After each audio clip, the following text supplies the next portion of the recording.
half. Let's go to Goo next because you made a gasp. He said Green Bay, and you huffed and shook your head. It was about the Dallas point. I heard Bonte kill him this morning. He was right. Like that, this little rivalry is hurting right now. But to me, I want to say in my heart the Rams, but I'm going to say the Philadelphia Eagles. Start with the Niners. Are they the best team in the NFC? You're hesitating.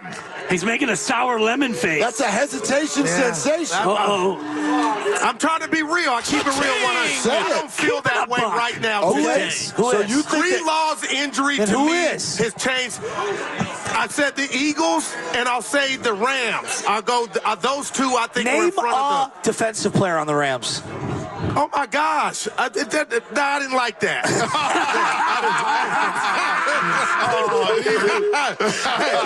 Bush, I didn't like that. I get that 10-2 every day. I'm sorry. Well, we did. We liked that a lot. That was a good laugh. The Rams, I'm telling you, are going to be a problem, and they beat the. I like McVay. No, they defense. And the Eagles are talented, and they had some stuff going on. Now you add Barkley, and Sirianni kept his job. I think they're on a mission. I just don't like Greenlaw and the fact that I believe my man's calf is more serious than people are letting on. And why do you think that? Because it was an issue, and they kept him out. Like this is what not tells you that's an issue? You like the Rams? They keep their whole team out of the preseason. I get you. Like if Christian, if he had a hangnail, you'd be like, forget the preseason. Do you really want to know? Yes. The last time McCaffrey got 200-plus touches back-to-back seasons, he got hurt that next season, which would be this one this year. And what I don't like about Kyle last year saying when a reporter asked him about McCaffrey's touches, I don't even count. There ain't even a ticker. There needs to be a ticker because you never use guys after him. He is everything right now to this offense. And I'm not saying or I want him to get hurt, but if he did, I'm worried. Steiny, you think they're the best team in the NFC? Yeah, probably. Okay. They probably are. And who's their biggest threat? I think Philadelphia, maybe Green Bay. Green Bay. But I think the point, like, the one thing, and I'm going to switch a little bit here, like, isn't the big thing with Purdy, you know what? You like Brock Purdy? You know what? He's pretty good. I like Brock Purdy. Okay. Let's see how much you like him at $50 million a year. We'll get there. That's 4 summits away from now. Can we do this summit first? Yeah, no doubt. Before we get to the 2027 summit? The next summit needs to be at 8 a.m. Because 8 a.m. next summit. I'm in next summit at 8 a.m. Because it's in the city, Matt. It's important for this year. And what I'm saying is, if the 49ers fall short this year, you got a branch. You're telling me you're going to go make Brock officially your franchise quarterback and also acknowledge at the same time you're going to have less talent on offense. You may. With the way the salary cap is manipulated, you have no idea how it works. So, to your question, do the Niners have the best roster? I think the Niners are better than last year. Their cornerback room is deeper. I think their defensive line will work together better. Now, linebacker could be an issue. Could be an issue early on. Could be an issue early line. But you know what? We love D. Winters, Bethune from Florida State. Devontae Campbell's got a lot of pressure on him. We'll see about that. Offensively, I think they'll just build. But I was just in Philadelphia, and a lot of Eagles fans, Jason Dumas, shout out to him, he got married, and a lot of Eagle fans were there. And he knew exactly who we were. Oh, you guys are the boys from 95-7. They have their eyes on the 49ers. Well, I have my eyes on the Philadelphia Eagles because nobody is talking enough about the Saquon Barkley move. They have a legit 3-down running back. They're pissed off from last year. They haven't said anything. They're laying low in Brazil. I got my eyes on the Philadelphia Eagles, and I think when it's all said and done, they'll be there to challenge the Niners for their supremacy in the NFC. Let me tell you something about a dynamic of a quarterback getting paid, and I mean this. In Philadelphia, they are way more skeptical and concerned about Jalen Hurts than 49er fans are about Brock Purdy. They booed Santa Claus in Philadelphia. They're skeptical about everything. They lost Shane Steichen. They lost Shane. This goes back to losing their coordinator. They don't like Sirianni, Jalen Hurts doesn't respect Sirianni's X's and O's. That's a totally different conversation. And that's Philadelphia fans. They freak out about everything. And I love the Philadelphia guy. They don't like Philly too. I lived with them for 5 years. I'm like, dude, relax. Lost the center also. Lost the future Hall of Fame center. Well, how do you answer it? You think they're the best team in the NFC? They are. They're the best team with the best coach in the NFC. And that being said, they've beaten Green Bay multiple times, different iterations. They beat Jordan Love. They beat Aaron Rodgers with LaFleur. They have beaten Detroit. Just say it out loud. Jared Goff and Dan Campbell are going to beat Shanahan and Purdy? Well, they were close last year. I'm sorry. We only counts but in you know what? handguns. You know what, though? Look, Give Detroit credit. That was their first taste of the playoffs. And they scared the living daylight out of every single 49er fan in that stadium and on the couch. And they're going to get better. Well, their players are going to get better. And they're going to taste. And Dan Campbell. I don't trust Dan Campbell's X's and O's in a short week in the playoffs against Shanahan. That was the game management last year that cost I fear. But that's what they do. They drop the fourth down pass. Reynolds catches the pass. They're going to 31-10. Game over. I also want to give you one note on Detroit. Yeah. Because you've been in big on scheduling quirks. Oh, yeah. Yep. When Detroit comes here on December 30th, second to last week of the season, that will be only their third outdoor game all year. Their third and final outdoor game all year long. But they're built for outdoors, though. Detroit? The way they play, their offensive line is one of the most physical offensive lines. I can honestly say they're sort of built for this. Jared Goff. I don't believe Jared Goff. Oh, come on. They had the Niners down 24-7. Put some respect on the Lions right now. I'm not saying they can't play outside. I'm saying that they play very well inside, and they get that. But that's a tough division. Long. So they get home field advantage. Here's what I would say.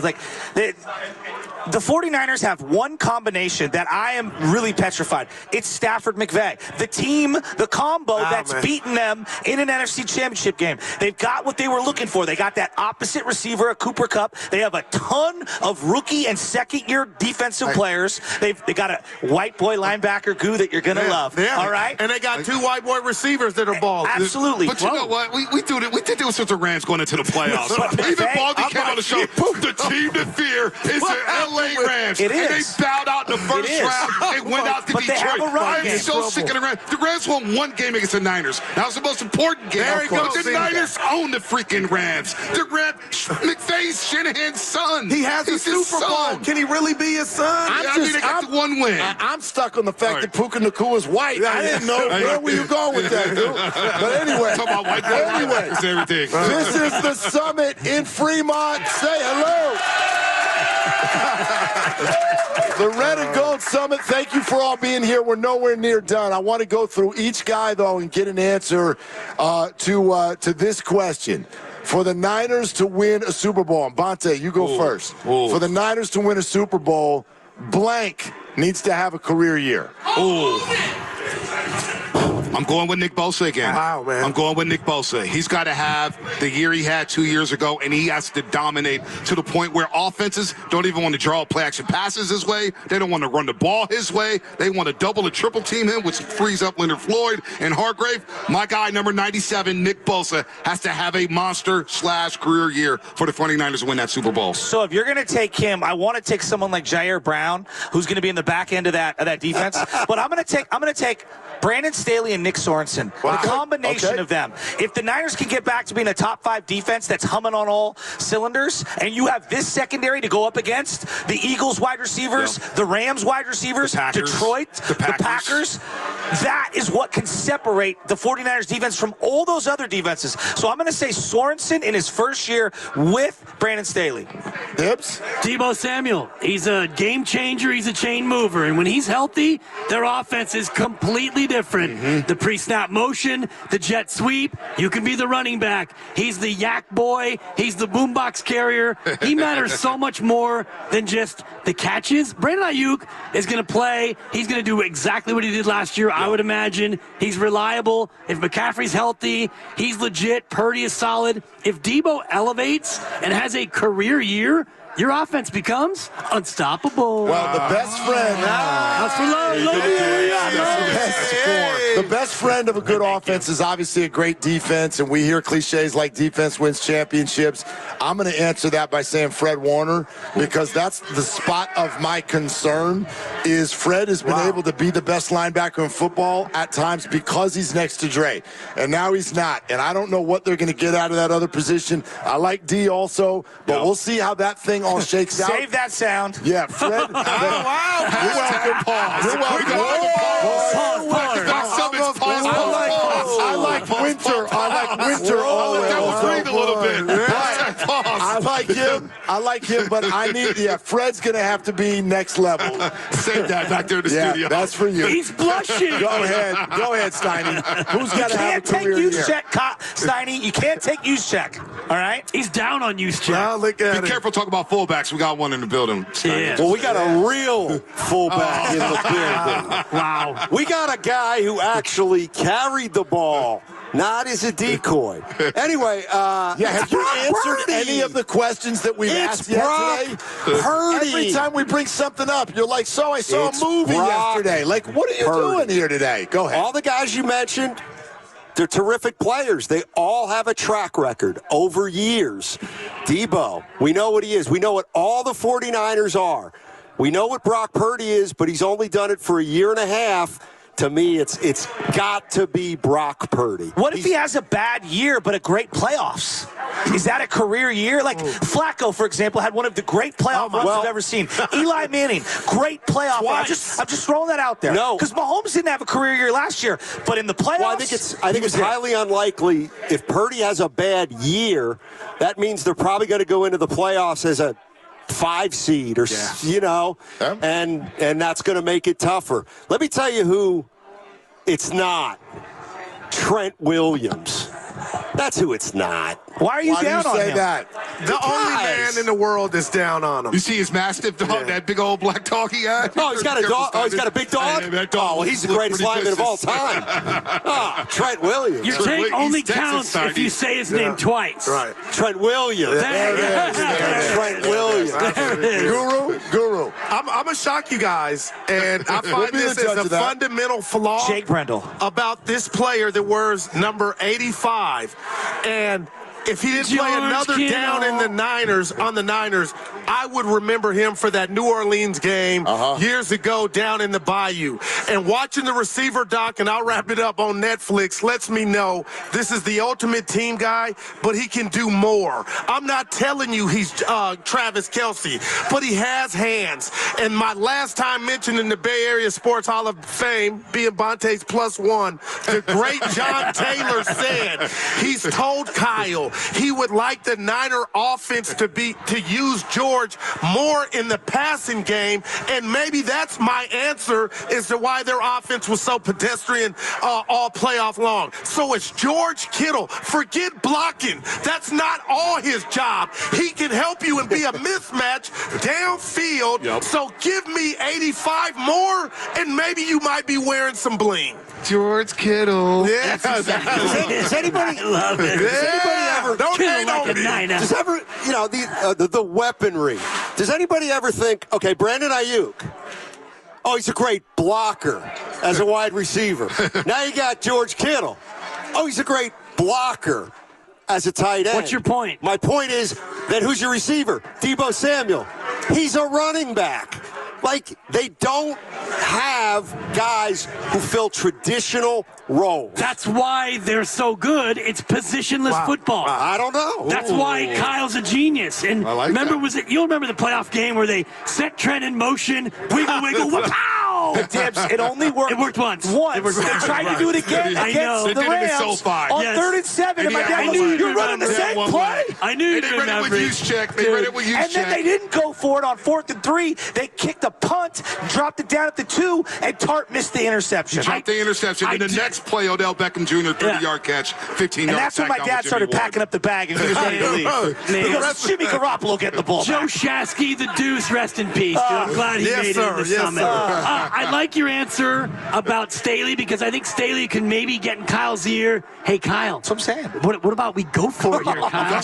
Hey, Kyle. 4th and 4. What do you think? 4th and 11 at your own 11. No, First quarter. Let's 4th go and 4 for it. at your own 43. Against the Raiders. You know what, though? Put Wisnowski on the shelf. I actually like Presley I love Harvin. Mitch, yeah. I actually like Presley Harvin better than Wisnowski. No respect for Wisnowski. No respect for the kicking game. Let's take this man off the shelf. Look who's joining us right now.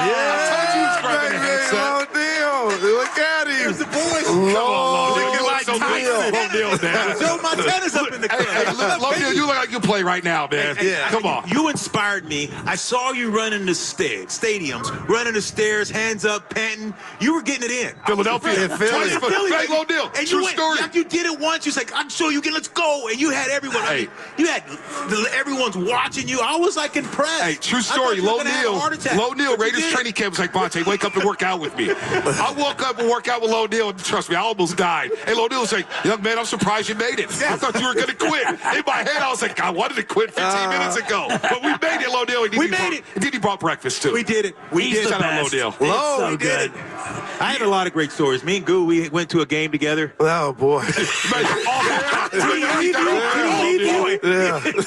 Hey, Lo. People Many listening. stories, but no, I don't know. Well, let me ask you a Just question. keep your shoes on, please. That's all I ask. Oh, my gosh. Keep The them pork damn rinds. shoes on. The pork rinds. You were there courtside. Yeah, the pork rinds. Oh, so my Those are bad. God. The toes are bad. I'm surprised that Dip's fingers didn't fall off. They didn't fungus. They look like chitlins, man. Hey, Low Neal. I say Kyle Shanahan. You say what?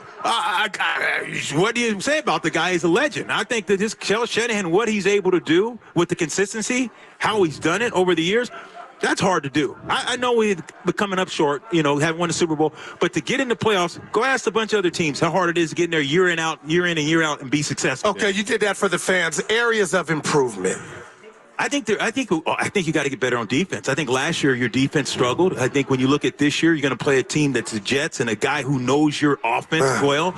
Robert Saleh, the things that he's going to do, Dibbles, you know that. He's going to be, hey, diddle, let's bring them all up to diddle. No doubt. Yeah. And the offensive line's got to be able to keep old Quinn Williams at bay. Oh, they have. I remember when you introduced me to Quinnen at the Top Golf in Miami, and you were speaking knowledge. You were speaking life into young Quinnen. Oh, Dibbers with me, yes, Ray sir, Lewis. yes, sir. You should have seen Dibbs. Dibbs was the man. Dibbers. Oh, he was on it. He was on it. I was hanging out with Kelly Olynyk. This guy's out there holding court with everyone. Steiny's got a question for you. No, I don't have a question for you. But when Kyle Shanahan's name comes up, here's the one thing that is universal. He is completely respected by all his peers. Everybody who coaches in the NFL thinks he's What do you a make of great that? coach. It means that he's doing things that other coaches admire and envy. And he's doing something different than other coaches do. They don't make a ring for that, though. So Don Nelson was that way. That's his Don guy. Nelson was Yeah, they don't. he said today Missoula's a better coach than Don Nelson. He asked so me what do you want? I mean, what do we do? I want a Wilkins? championship, Is Lenny Butch. Wilkins I'll put weaker it in than Missoula? perspective. I want a championship. I know. Yeah, that's all. I'm just saying. Butch, that's all I was Hypothetically. saying. But Lo, this is all the Shanahan stuff is coming up, and you know this because there's what the NFL circle thinks of him and that respect that you just referenced, Steiny. And then there seems to be something different out in the world of fans. To what do you attribute that? I just think it's perception versus reality. When you just look around and you say all the fans are like, do they want him fired? No. You look at coaching. I think the talking heads that say, hey, let's win a Super Bowl. The Warriors look at the great dynasty now. They're saying, okay, get rid of him. Is Kerr there? What's going on? It's tough, man. When you're playing sports and you're a coach, whoever you may be, look at Belichick. Here's a guy, look at his legacy. It was unbelievable. One of the greatest coaches ever. And everyone wants to talk about, well, was it Tom or Belichick? What came first, the chicken or the egg? I mean, you got to have great players. You got to have great coaches. It goes hand in hand. If players win, yes, but you got to have coaches to make sure that you're being able to execute the plan. I mean, I've been on teams where you look at underachieved that should have won Super Bowl. The Chargers. Marty Schottenheimer. Do you see comparisons? Wow, man. No, the reason why That's your guy. I hold Marty in high regard, right? But he didn't win big playoff games the way Kyle has. Do you see comparisons between Marty Schottenheimer and Kyle Shanahan? You would have to say that you'd have to give I love Marty. Rest in peace. Awesome guy. I'd run through a wall for Marty Schottenheimer. I mean, this guy knew how to get you fired up.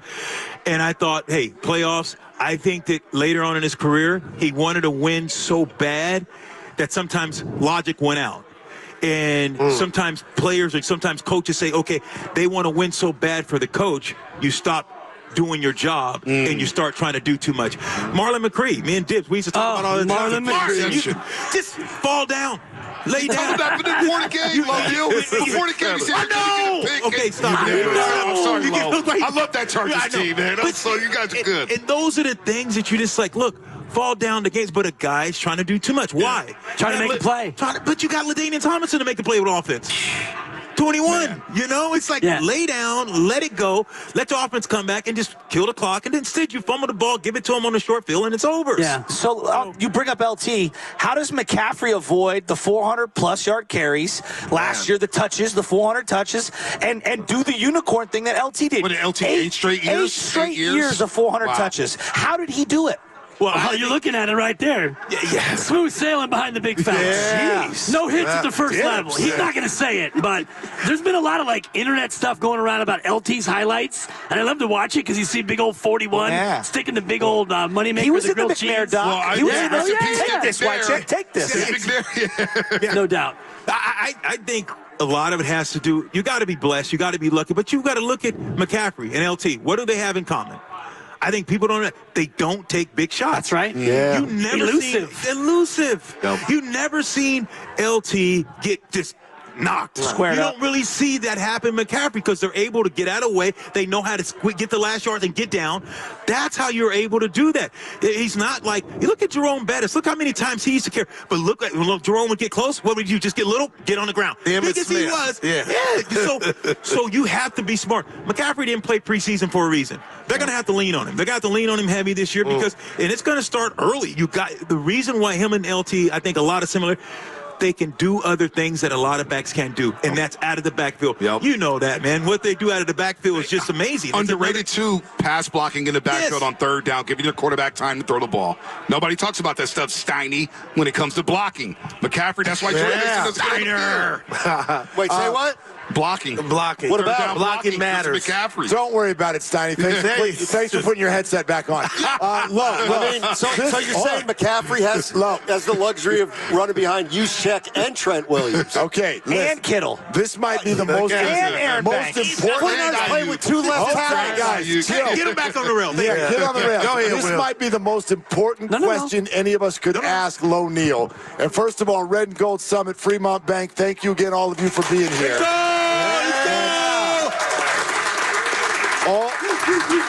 All 3 shows, and we're joined by the great Lo Neal. And I think you're a great person to answer this moment for the 49ers because you were on those Tennessee Titans that came a yard short in the Dyson, Super Bowl. that's my bit. Why you got to do that to Lowe, man? And they showed it in the McNair doc. Because the 49ers just suffered a Super Bowl heartbreak. So you know better than anyone. How hard is it to get back up onto your feet and do it again after that? It's tough. I mean, you saw the year before Philadelphia Eagles go to the Super Bowl. Last year looked like they fell off a cliff. Wasn't the same team. It's hard to get back. It's hard to win in the National Football League. What the Niners have been able to do under Cal Shanahan, get back to 2 Super Bowls, 3 Super Bowls rather, 2 Super Bowls, but also just being able to compete at a high level. You think about what they've been able to do the last 5 years. Yeah, I know everyone wants Super Bowls, and I think that they have the talent to do it. But their window, we know, is closing. We get that. Wow. You seen they just paid Trent. You know, Debo's on the phone. You got to pay your quarterback. It's going to be one of those years. They got to figure this thing out. They got to find a way to get back. But yes, it is very, very hard to get him back to the Super Bowl, and the odds aren't on their side. Let's be real. Well, odds aren't on anyone's side, but Kansas City it is. I think when you you think even it, like you would know. I mean, Vegas is going to pay you 6-1 if they make it. Yeah, but it's so. But why so less odds? You look at Kansas City, what they went out and did last year. You guys talked about it. Last year was a year that Kansas City looked a little down. You went out and got better. Steve Young said as much. That was the year for the Niners to beat the Chiefs. Steve Young kept it real saying that. Worthy, Hollywood Brown, he told you guys. You got someone better than the Chiefs. You got a guy that's just as fast as not faster than the Cheetahs. Man. Dibber. Yeah, tell They've him. been to 7 straight where's he AFC from? championship games. He's from Fresno. And was he 4 offsides from being 8, man? Biggest threat to the Niners NFC? Biggest threat to the Niners in the NFC. Oh man, it's 3 teams. Oh, you guys know that. You I couldn't agree with you more. Okay, go ahead. You Rams. gotta say Detroit. Ooh. You got to say Green Bay's not bad. And guess what? The Rams, they play good ball, and they're getting better.